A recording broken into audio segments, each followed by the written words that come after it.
دیا voice channel کے پیارے ناظرین السلام علیکم۔ میری عمر 16 سال تھی۔ میں جس گھر میں کام کرتی تھی اس گھر کی مالکن نے مجھے کہا، میرے بیٹے کے ساتھ شادی کر کے ایک رات گزارو، میں تمہیں 10 لاکھ انعام دوں گی۔ میرے والد کا آپریشن ہونا تھا، اس لیے میں نے ہاں کر دی، لیکن میری مالکن کا بیٹا پاگل تھا۔ شادی کی پہلی رات اس نے میرے پورے جسم کو، آج میری شادی تھی۔ ہر لڑکی کے اپنی شادی کے حوالے سے کچھ خواب ہوتے ہیں، وہ اپنے ارمان اپنی شادی کے لیے بچا کر رکھتی ہے، لیکن میری شادی روایتی شادیوں سے ذرا مختلف تھی۔ یہ شادی کم اور ایک سودا زیادہ تھا، میری مجبوری کا سودا۔ میں رخصت ہو کر اپنے سسرال آ گئی۔ میرے سسرال میں صرف میرا شوہر اور میرے سسر ہی تھے۔ میرا استقبال کرنے کے لیے وہاں پر کوئی بھی نہیں تھا۔ مجھے سیدھا میرے شوہر کے کمرے میں پہنچا دیا گیا۔ میں اسٹیج پہ دلہن بنی بیٹھی تھی، سادہ سا جوڑا پہنے ایک عام سی دلہن۔ آنے والے خوف کی وجہ سے میرا دل تیز تیز دھڑک رہا تھا اور ہاتھوں پہ بار بار پسینہ آ رہا تھا۔ مجھے اپنے شوہر کے متعلق ساری سنی گئی باتیں دماغ میں گھوم رہی تھیں۔ ارے اس سے شادی مت کرو، وہ پاگل ہے، ارے وہ تو سائیکو ہے، ارے تم تو اچھی بھلی پڑھی لکھی لڑکی ہو، پھر کیوں اس پاگل شخص سے شادی کرنے کی بیوقوفی کر رہی ہو۔ ایک کے بعد ایک بات میرے دماغ میں چل رہی تھی۔ گھبراہٹ سے ہونٹ خشک ہو چکے تھے۔ میں اپنی گھبراہٹ پہ قابو پانے کی کوشش کر رہی تھی کہ اتنے میں میرا شوہر اندر چلا آیا۔ میں تھوڑا سمٹ گئی۔ وہ آ کر میرے بیڈ پر بیٹھ گیا اور مجھے کہنے لگا کہ اپنا گھونگھٹ اٹھاؤ۔ مجھے یہ بات بہت عجیب لگی، لیکن میں نے پہلے ہی اپنے شوہر کے بارے میں اتنی عجیب عجیب باتیں سن رکھی تھیں، اس لیے میں نے اس کی بات پر عمل کیا اور اپنا گھونگھٹ خود ہی الٹ دیا۔ گھونگھٹ الٹتے ہی جیسے ہی میری نگاہ اس کے چہرے پر پڑی تو میں چونک اٹھی۔ اس نے بھی چونک کر عجیب نظروں سے میری طرف دیکھا اور کتنی دیر ٹکٹکی لگائے مجھے دیکھتا رہا، اور پھر نہ جانے اسے کیا ہوا، وہ ایک دم سے اٹھ کر کمرے سے چلا گیا۔ میرا نام فروا ہے اور میں ایک غریب گھرانے سے تعلق رکھتی ہوں۔ گھر میں میرے علاوہ امی ابو اور ایک چھوٹا بھائی بھی تھا۔ بھائی ابھی چھوٹا تھا اور گورنمنٹ اسکول میں پڑھ رہا تھا، جبکہ میں انٹر کر کے ملتان کی ایک مشہور یونیورسٹی میں اسکالرشپ پر پڑھ رہی تھی۔ یہاں پر میری جیسی لڑکیاں بہت کم تھیں۔ میں غریب فیملی سے ہوں۔ یہاں پہ اچھے اچھے امیر گھروں کے لڑکے اور لڑکیاں پڑھنے آتے تھے، اسی لیے میں شروع سے ہی اپنے آپ میں ہی مگن رہتی تھی۔ میری کالج میں بھی کسی سے دوستی نہیں تھی اور اب یونیورسٹی میں بھی کسی سے دوستی نہیں کی۔ بس کام کے لیے کلاس کا جو گروپ سر نے بنایا تھا ان کے ساتھ کبھی کبھی اسٹڈی کے متعلق بات کر لیتی تھی۔ لیکن انہی دنوں میں لاہور سے ایک لڑکا حمزہ میرے ڈپارٹمنٹ میں آیا۔ اس کے آتے ہی پورے ڈپارٹمنٹ میں اس کا چرچا پھیل گیا۔ وہ اتنا خوبصورت اور ہینڈسم تھا کہ ہر لڑکی اس سے بات کرنے کی خواہش مند رہتی تھی۔ میں نے بھی جب پہلی نظر میں اسے دیکھا تو اپنا دل دے بیٹھی تھی، لیکن وہ تو ایسا چاند تھا جسے میں چھونے کی تمنا تو کر سکتی تھی لیکن چھو نہیں سکتی تھی۔ میرے ساتھ ایسا پہلی بار ہوا تھا، لیکن میں نے اپنے جذبات کو دل ہی دل میں دبائے رکھا اور کبھی کسی پر ظاہر نہیں ہونے دیا۔ کلاس میں جب نئے گروپ بنے تو حمزہ میرے گروپ میں شامل ہو گیا۔ اب اکثر یہ ہونے لگا کہ ہماری بات چیت پڑھائی کے سلسلے میں ہونے لگی۔ کبھی کبھار حمزہ میرے نوٹس بھی بنا دیتا۔ وہ ہر ممکن طور پر پڑھائی میں میری مدد کرتا۔ کسی اور لڑکی سے وہ بات بھی نہیں کرتا تھا۔ کچھ لڑکیاں تو کہنے لگی تھیں کہ حمزہ تمہیں پسند کرتا ہے، لیکن میں ان کی بات ایک کان سے سن کر دوسرے کان سے نکال دیتی، کیونکہ مجھے اپنی اوقات کا پتہ تھا۔ بے شک میں بہت خوبصورت تھی، لیکن میرا سٹیٹس حمزہ کے سٹیٹس کے ساتھ میچ نہیں کرتا تھا، اور وہ کوئی پاگل تھا جو اتنی اچھی لڑکیوں کو چھوڑ کر مجھے پسند کرتا۔ وہ بہت امیر گھرانے سے تعلق رکھتا تھا اور میں ایک غریب طبقے سے تعلق رکھتی تھی۔ یونیورسٹی کا وقت کیسے گزرا کچھ خبر ہی نہ ہوئی۔ نہ میں نے کبھی حمزہ سے اپنی محبت کا اظہار کیا اور نہ ہی کبھی حمزہ نے مجھ سے کوئی فالتو بات کی۔ آج ہمارا یونیورسٹی میں آخری دن تھا، لیکن آج حمزہ نہیں آیا تھا۔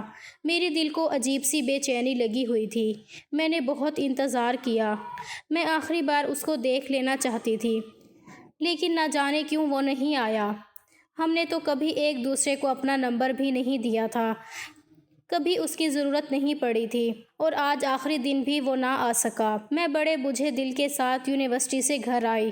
میرا آخری دن بہت برا گزرا تھا۔ کچھ دن تو یونیورسٹی کی تھکن اتارنے میں ہی گزر گئی، لیکن پھر یونیورسٹی چھوڑنے کے کچھ عرصے بعد زندگی نے ایسا پلٹا کھایا کہ میں دنگ رہ گئی۔ ابو کو اچانک کام کے دوران ہارٹ اٹیک ہوا اور وہ کئی دنوں تک ہسپتال میں داخل رہے۔ کام تو بند ہوا ہی ساتھ مختلف ٹیسٹوں کے دوران پتہ چلا کہ ابو کے 2 وال بند ہیں اور دل کی سرجری کروانی پڑے گی۔ ہمارے اتنے وسائل نہیں تھے کہ ہم اتنا مہنگا علاج کروا سکتے۔ وقتی طور پر سرکاری ہسپتال سے علاج کروا کے ابو گھر تو آ گئے، لیکن ڈاکٹر نے سختی سے انہیں آرام کرنے کی تلقین کی۔ ابو اب زیادہ تر گھر پر ہی رہتے تھے۔ وہ بہت کوشش کرتے کہ وہ کام پر جائیں، لیکن میں انہیں منع کرتی تھی اور کام پر جانے نہیں دیتی۔ ایک دن مجھ سے چوری چپکے کام پہ چلے گئے تو طبیعت زیادہ خراب ہو گئی۔ اب تو ابو بھی یہی کہنے لگے کہ جب تک صحت یاب نہیں ہو جاتا تب تک نہیں جاؤں گا، لیکن پھر ایسا کب تک چلتا؟ گھر میں موجود جتنا بھی راشن تھا وہ ختم ہونے کو آ گیا۔ جتنی جمع پونجی تھی وہ بھی تھوڑی تھوڑی کر کے لگنے لگ گئی۔ ہم نے گھر بھی بدل لیا، ایک کم کرائے پہ چھوٹا گھر لے لیا۔ امی کا پریشان چہرہ دیکھ کر میں خود پریشان ہو جاتی۔ بھائی تو ابھی بہت چھوٹا تھا، اس لیے سوال ہی پیدا نہیں ہوتا تھا کہ وہ کام کرے گا، لہٰذا مجھے باہر قدم نکالنا پڑا۔ پہل تو میں نے ابو کی ہی فروٹ کی ریہڑی نکال کر گھر کے باہر لگا لی۔ روزانہ صبح امی کے ساتھ جا کر منڈی سے تازہ فروٹ لے آتی اور گھر کے باہر رکھ کر بیچ دیتی، لیکن اس میں اتنے پیسے نہیں بچتے تھے کہ ہمارے روزمرہ کے اخراجات پورے ہو جاتے تھے، لیکن ابو کے علاج کے لیے پیسے کہاں سے آتے؟ لہٰذا میں نے ایک فیصلہ کیا اور امی کو اس بارے میں آگاہ کیا۔ امی نے مجھے بہت منع کیا، لیکن میں اپنے فیصلے پہ ڈٹی رہی اور میں نے ابو سے اجازت لے لی۔ اجازت دیتے ہوئے ابو کا دل بھی بہت بھاری ہو رہا تھا، کیونکہ انہوں نے میرے حوالے سے کچھ اور خواب دیکھے تھے اور اب ایک دم حالات کے پلٹنے کی وجہ سے وہ سب ادھورے رہ گئے تھے۔ ابو کی اجازت دیتے ہی میں نے اگلے ہی دن مختلف جگہوں پر نوکری کے لیے اپلائی کرنا شروع کر دیا۔ اخبار منگوایا، اس میں نوکریوں کے اشتہار دیکھ کر بہت جگہوں پر اپلائی کیا، لیکن پورا 1 مہینہ میں نوکری کے لیے پھرتی رہی اور مجھے کہیں بھی نوکری نہ ملی۔ انٹرویو کی کال آتی، میں انٹرویو دینے جاتی، لیکن ایسا لگتا تھا جیسے وہاں پہ پہلے ہی نوکری کے لیے سلیکٹ ہو گیا ہو اور یہ انٹرویو بس ایک فارمیلٹی ہو۔ لیکن پھر انہی دنوں میں ایک جگہ پر میری نوکری لگ گئی۔ تنخواہ اگرچہ بہت زیادہ نہیں تھی، لیکن اچھی تھی۔ میں خوشی سے کھل اٹھی اور فوراً جوائن کر لیا۔ ابھی مجھے گئے ہوئے کچھ ہی دن گزرے تھے کہ ایک دن باس نے مجھے اپنے کمرے میں بلوایا اور کہنے لگے، مس فروا، آپ کی جتنی قابلیت ہے اور جتنا اچھا کام آپ کرتی ہیں اس کے حساب سے آپ کی تنخواہ اور عہدہ کچھ کم نہیں ہے کیا؟ باس نے مجھ سے یہ سوال کیا تو میں تھوڑا گڑبڑا گئی کہ ہاں بولوں یا نہ، لیکن پھر ہمت جمع کرتے ہوئے میں نے ہاں کہہ دیا اور وہ کچھ دیر مجھے گہری نظروں سے دیکھتے رہے۔ مجھے الجھن ہونے لگی، لیکن پھر وہ کہنے لگے، آپ کی تنخواہ اور بڑھ سکتی ہے، لیکن اگر آپ مجھ سے تعاون کریں تو۔ باس نے کہا تو میں نے الجھن بھری نظروں سے ان کی طرف دیکھا اور پوچھا، تعاون کیسا سر؟ تو وہ بڑی کمینی سی ہنسی ہنستے ہوئے کہنے لگے، مس فروا، آپ سمجھدار ہیں، سمجھ سکتی ہیں، اس کے لیے آپ کو بس مجھے خوش کرنا ہوگا۔ باس کی بات سن کر میرے تو تن بدن میں آگ لگ گئی۔ میں ایک دم غصے سے کھڑی ہو گئی اور کہنے لگی کہ تم جیسے کمینوں کی وجہ سے ہی لڑکیاں گھروں سے نکلنے کو ڈرتی ہیں۔ میں لعنت بھیجتی ہوں تم پر اور تمہارے کام پہ۔ میں غصے سے یہ کہتی ہوئی دفتر سے باہر آ گئی۔ پیچھے سے وہ کمینہ باس مجھے آوازیں دیتا ہی رہ گیا۔ میری آنکھوں سے آنسو بہہ رہے تھے۔ مجھے اپنا آپ اتنا بے بس اور بے مول لگ رہا تھا۔ یہ دنیا مجبور اور بے بس لوگوں کی نہیں تھی۔ میں کتنی دیر اسی طرح بے مقصد سڑک کنارے چلتی رہی، لیکن آخر کب تک؟ گھر تو جانا ہی تھا نا۔ گھر پہنچ کر امی نے میرا پریشان چہرہ دیکھا تو پوچھنے لگی، کیا ہوا ہے فروا، تم اتنی پریشان کیوں ہو؟ امی کی پوچھنے کی دیر تھی کہ میں پھوٹ پھوٹ کر رونے لگی اور امی کو ساری بات سچ سچ بتا دی۔ امی نے مجھے اپنے ساتھ لگا لیا اور حوصلہ دیا۔ وہ کہنے لگی، بیٹا، اب تم گھر سے باہر نکلی ہو تو تمہیں اس طرح کے بہت سے بھیڑیوں سے لڑنا ہوگا۔ ایسے بہت سے درندے تمہارے راستے میں آئیں گے، لیکن تمہیں ہمت اور سمجھ سے کام لینا ہوگا۔ امی نے اس کے بعد مجھے بہت سمجھایا اور میں اب کافی حد تک بہل گئی تھی۔ اگلے دن میں ایک نئے عزم اور حوصلے سے نئی جاب دیکھنے لگی اور پھر جلد ہی میری سے مجھے قابلیت کی وجہ سے انٹرپرائزز میں نوکری مل گئی۔ یہ نوکری پہلی والی نوکری سے بہت بہتر تھی، اس میں تنخواہ بھی زیادہ تھی اور پک اینڈ ڈراپ کی سہولت بھی تھی۔ مجھے اب کافی آسانی ہو گئی تھی۔ یہاں پہ کام کرتے ہوئے مجھے 2 ماہ ہو گئے تھے۔ یہاں کا ماحول بہت اچھا تھا۔ میں نے آج تک صرف اپنی کمپنی کے ہیڈ کو ہی دیکھا تھا، اگرچہ دفتر میں باس کے بیٹے کی بہت باتیں ہوتی تھی۔ کوئی اسے پاگل کہتا تھا، کوئی دیوانہ کہتا تھا، کوئی سائیکو کہتا تھا، لیکن میں نے کبھی آج تک اسے نہیں دیکھا۔ شاید وہ دفتر آتا نہیں تھا، کچھ میں بھی اپنے کام سے کام رکھتی تھی۔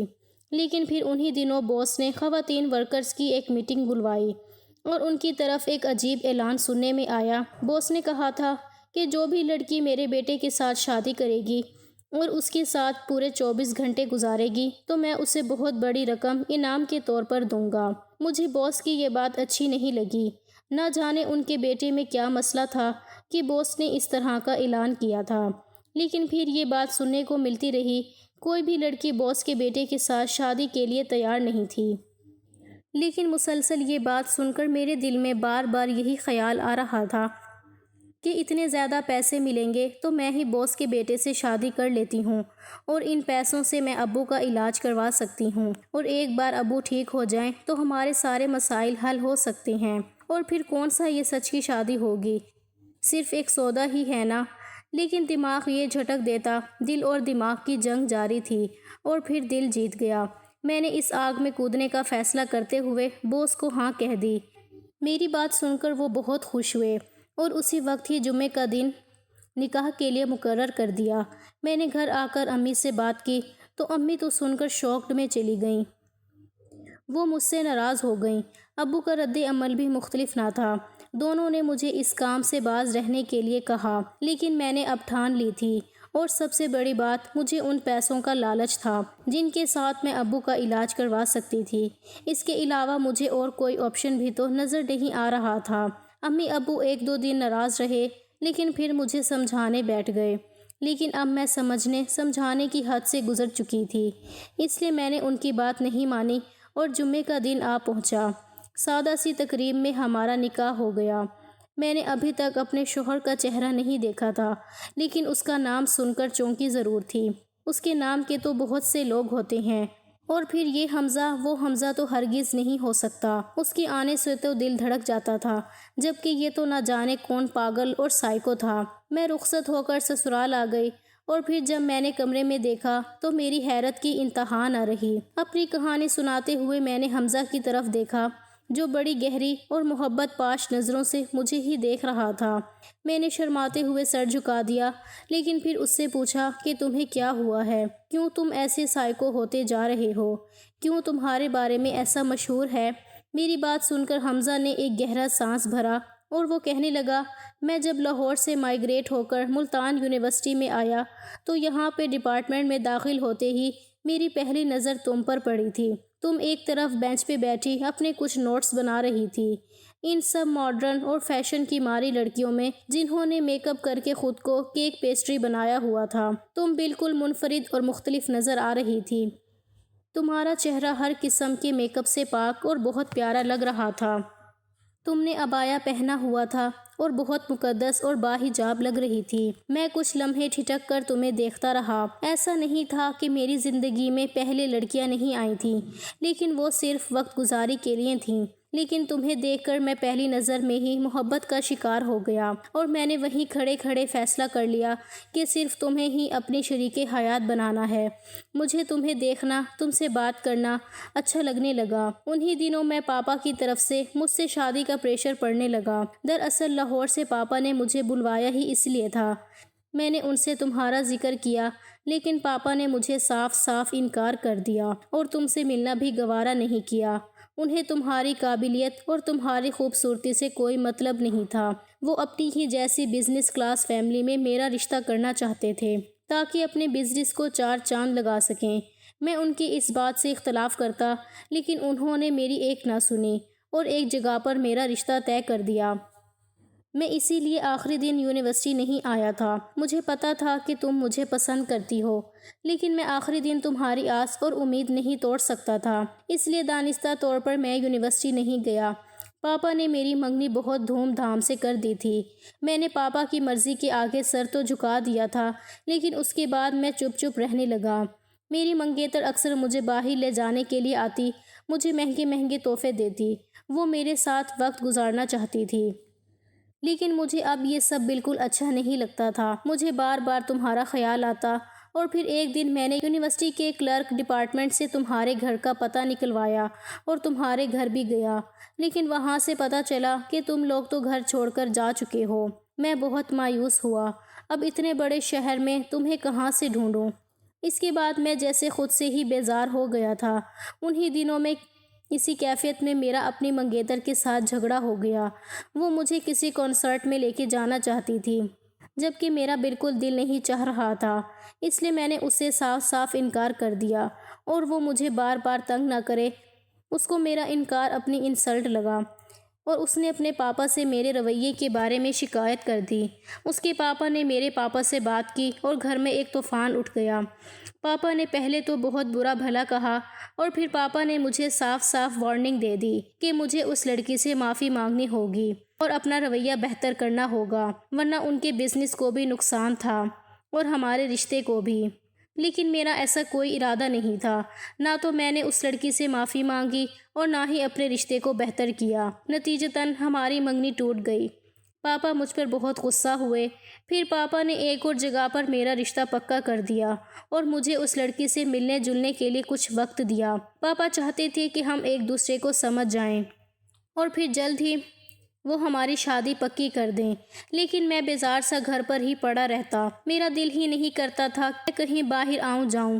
پاپا مجھے بہت ڈانٹتے، اکثر مجھے سمجھاتے، لیکن وہ میری بات ماننے کو تیار نہیں تھے۔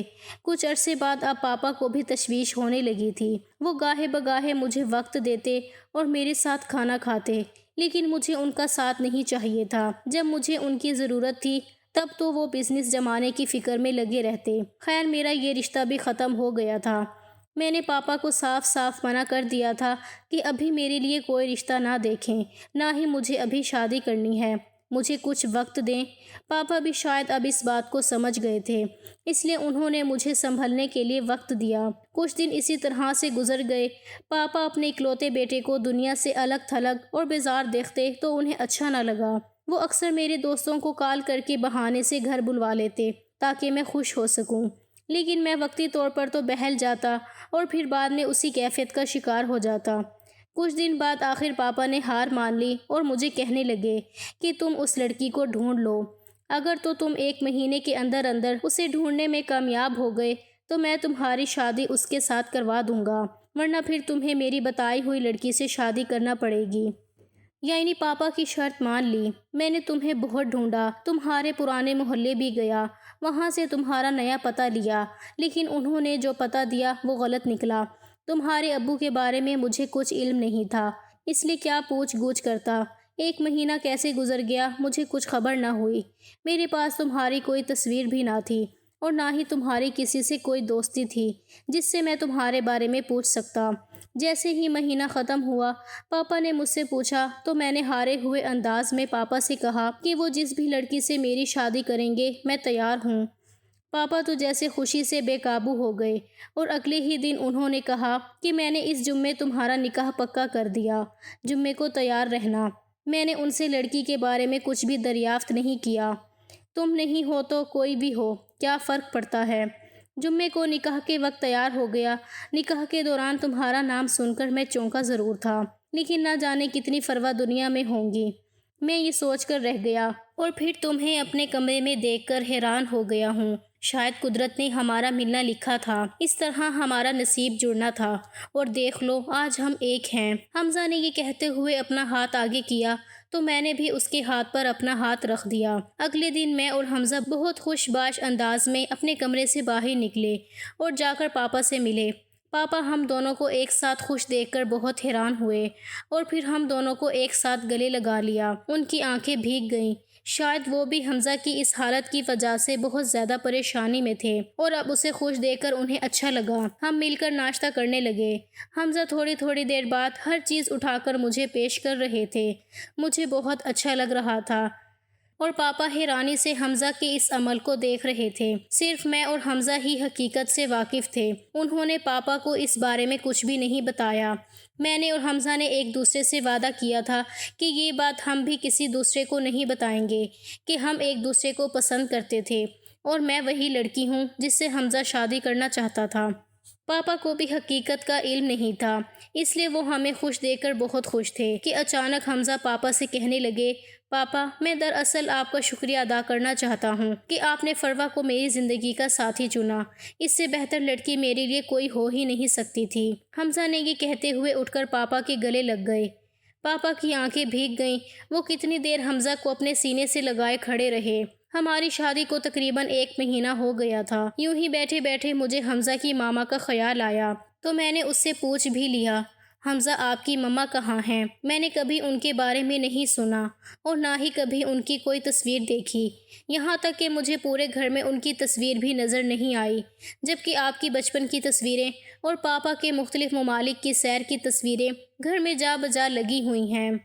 میری بات سن کر حمزہ کہنے لگا، چلو میں آج تمہیں یہ سچ بھی بتاتا ہوں۔ میری امی پاپا کی دراصل شادی نہیں تھی، بلکہ وہ دونوں خاندانوں کا کاروبار بڑھانے اور ایک دوسرے کا سٹیٹس اونچا کرنے کا ایک معاہدہ تھا، جسے ان دونوں نے بخوبی تسلیم کیا اور ایک دوسرے کو اپنا لیا۔ امی اپنی سوشل لائف میں زیادہ تر مصروف رہتیں، وہ کلب جاتی، پارٹیز کرتی رہتیں اور پاپا ہر وقت اپنے بزنس میں مصروف رہتے۔ دونوں کا رشتہ تو تھا، لیکن وہ دونوں ایک دوسرے کے ساتھ نہیں تھے، ان دونوں کے درمیان میں محبت نہیں تھی۔ اسی دوران نہ چاہتے ہوئے بھی کہیں میں بھی پیدا ہو گیا تھا۔ حالانکہ امی کو بچے نہیں چاہیے تھے، وہ ابھی اپنے پیروں میں کسی قسم کی زنجیر نہیں ڈالنا چاہتی تھیں، لیکن شاید قدرت کو کچھ اور ہی منظور تھا اور میں اس دنیا میں چلا آیا۔ میری پیدا ہونے کے کچھ دن تک تو امی پاپا آپس میں ٹھیک رہے، لیکن پھر ان کے درمیان وہی جھگڑے دوبارہ سر اٹھانے لگے۔ امی کو اعتراض ہوتا کہ پاپا انہیں وقت نہیں دیتے، لیکن پاپا کو اعتراض ہوتا کہ میں جب گھر آتا ہوں تم گھر پر موجود نہیں ہوتی۔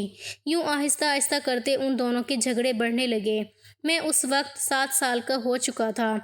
انہی دنوں میں امی کا افیئر سننے میں آیا۔ امی اپنے سے کم عمر لڑکے کے ساتھ اکثر دکھائی دینے لگی تھیں۔ پاپا کو ویسے تو بزنس سے فرصت نہیں تھی، لیکن انہیں کوئی نہ کوئی ملنے والا امی کے بارے میں بتا دیتا۔ جب بھی پاپا کو کچھ ایسا پتہ چلتا، نشے میں دھت ہو کر گھر آتے اور امی کو گندی گندی گالیاں دیتے۔ کبھی کبھار تو امی پہ ہاتھ اٹھانے کی بھی کوشش کرتے، لیکن ایک تو نشے میں ہوتے اور دوسرا امی نے انہیں ایسا کرنے سے روک دیتی۔ اور پھر ایک دن امی نے طلاق کا کیس کر دیا۔ پاپا کو جیسے ہی نوٹس ملا، وہ بھاگے بھاگے امی کے پاس چلے آئے اور امی کی منتیں کرنے لگے، کیونکہ بزنس میں 50% کی شیئر ہولڈر امی تھیں اور اگر امی ان کے ہاتھ سے نکل جاتی تو اس کا مطلب تھا کہ آدھا بزنس ان کے ہاتھ سے چلا جاتا۔ پاپا نے امی کو منانے کی بہت کوشش کی، لیکن امی اپنی بات پر ڈٹی رہیں۔ ان کے اوپر نئے رشتے کا بھوت سوار تھا۔ وہ پاپا سے طلاق لے کر دوسری شادی کرنا چاہتی تھیں۔ امی کو پتہ تھا کہ پاپا انہیں آسانی سے طلاق نہیں دیں گے، اس لیے انہوں نے عدالت میں کیس کر دیا تھا۔ پاپا نے بھی اپنی طرف سے بہت تگڑا وکیل کیا، لیکن امی کا وکیل جیت گیا اور عدالت کی طرف سے امی کو طلاق مل گئی۔ ساتھ ہی ساتھ پاپا کو امی کو 50% شیئر واپس کرنا پڑا اور پاپا کو بہت بڑا جھٹکا لگا تھا اور بہت وقت کے بعد ان کا یہ بزنس دوبارہ اپنے پیروں پر کھڑا ہونے میں آیا۔ پاپا کو امی سے بہت محبت تھی۔ پاپا نے دوبارہ شادی نہیں کی۔ پاپا نے ہی سارے گھر سے امی کی ایک ایک چیز پھینک دی تھی، یہاں تک کہ امی کی تصویریں بھی نہیں رہنے دی تھیں۔ میرے اوپر ان جھگڑوں کا بہت اثر ہوا تھا۔ امی کی بے وفائی اور روز روز کے جھگڑے مجھے عورت سے متنفر کرتے گئے۔ میں اس طرح کی زندگی اپنے لیے نہیں چاہتا تھا اور نہ ہی اپنی زندگی میں ایسی عورت چاہتا تھا جسے نہ گھر کا ہو اور نہ اپنے شوہر کا اور نہ بچے کا، جسے یہ تو پتہ ہو کہ شام کو تیار ہو کے اس نے کلب جانا ہے، لیکن یہ پتہ نہ ہو کہ شام کو اس کا بیٹا اور شوہر کیا کھائیں گے، جسے غیر مردوں سے اپنی تعریف سن کر اچھا لگتا ہو۔ مجھے ایسی عورت نہیں چاہیے تھی۔ میں چاہ رہا تھا کہ مجھے وہ عورت ملے جو میری توجہ اور محبت کی بھوکی ہو، جو مجھ سے محبت کرے، جو میرے گھر کو گھر بنا کر رکھے، اور جب اپنے گھر واپس آؤں تو مسکراتی ہوئی مجھے دروازے پر استقبال کرتی ملے۔ پھر اسی لیے جب میں نے تمہیں دیکھا تو مجھے لگا کہ تم ہی وہ عورت ہو جو میری زندگی میں یہ سب لا سکتی ہو۔ حالانکہ میں نے اپنی سوسائٹی میں سے بہت سی لڑکیاں دیکھیں، مجھے اچھی بھی لگیں، لیکن وہ سب بھی امی کی طرح ہی تھیں۔ امی کی طرح ان کے نظریات تھے، ان کی زندگی امی کی زندگی جیسی ہی تھی۔ میں آہستہ آہستہ اس سب سے بیزار ہوتا گیا اور پھر بالکل ہی پیچھے ہٹ گیا، اور جب میں مائیگریٹ ہو کر آیا تو مجھے لگا کہ میری تلاش ختم ہو گئی ہے۔ حمزہ نے محبت سے میرے کندھے پر ہاتھ رکھا، میں نے بھی سرشار ہو کر اس کے سینے پر سر لگا لیے کہ مجھے معلوم تھا کہ حمزہ کی محبت اور ساتھ ہمیشہ میرے لیے ہے، اور آگے کی زندگی میں اب خوشیاں ہی خوشیاں ہیں۔ اگر آپ کو ہماری کہانی پسند آ رہی ہیں تو ہمارے چینل کو سبسکرائب کیجیے، ویڈیوز پر کمنٹ کیجیے اور شیئر کیجیے۔ شکریہ۔